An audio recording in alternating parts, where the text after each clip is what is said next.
తెలంగాణ ప్రభుత్వం రాష్ట్రంలో ఉన్నటువంటి రైతన్నలకు అదేవిధంగా ప్రజలకు తీపి కబురు అయితే అందించింది. మహాలక్ష్మి పథకం మొదటి విడత కింద విడుదలకు డేట్ అయితే ఫిక్స్ అయితే చేయడం జరిగింది.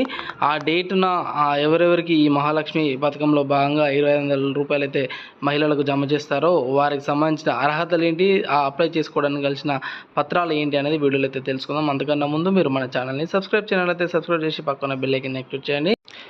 మహాలక్ష్మి పథకం మొదటి విడత ప్రజాపాలన అప్లికేషన్ ద్వారా మహాలక్ష్మి పథకానికి దరఖాస్తు చేసుకున్న తెలంగాణ ప్రజలు త్వరలో దాని ప్రయోజనాలను అయితే ఆశించవచ్చు.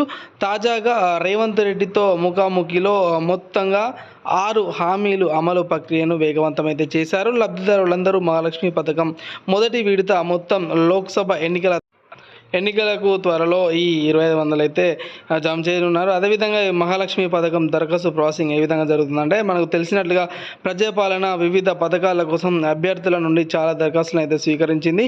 దరఖాస్తు ప్రక్రియ ఆన్లైన్లో ఉన్నందున అప్లికేషన్ డేటాను త్వరలో డిజిటలైజ్ చేయడానికి అధికారులు తమ వంతు ప్రయత్నం అయితే చేస్తున్నారు.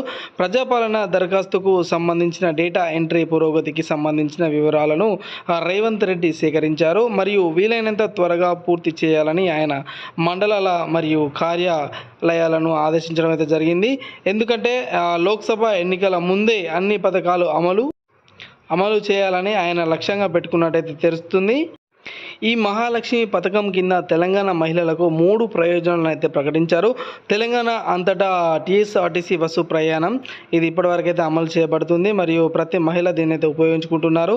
అదేవిధంగా 2,500 నెలవారీ నగదు సహాయం చేయనున్నట్టుగా అయితే ప్రకటించారు. అదేవిధంగా దీనిలో భాగంగా గ్యాస్ సిలిండర్లు లభ్యత కూడా 500కే ఇవ్వనున్నట్లయితే చెప్పడం జరిగింది. ఈ 2 ప్రయోజనాలు అమలు పురోగతిలో ఉన్నాయి.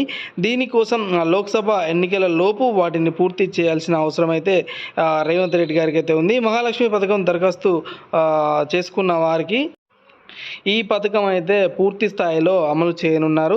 అదేవిధంగా మహాలక్ష్మి పథకానికి వచ్చిన దరఖాస్తులను అధికారులు సీఎం రేవంత్ రెడ్డికి వివరించారు. దాదాపు అన్ని దరఖాస్తులను డేటా ఎంట్రీలో పూర్తయిందని అయితే వెల్లడించడం జరిగింది. ఈ డేటా ఎంట్రీలో పూర్తయిన ప్రతి ఒక్క మహిళకి 2,500 రూపాయలు ప్రతి నెల ఆర్థిక సాయం అందించేందుకు తెలంగాణ ప్రభుత్వం తోడ్పడుతుందని ఆయన అయితే తెలపడం జరిగింది.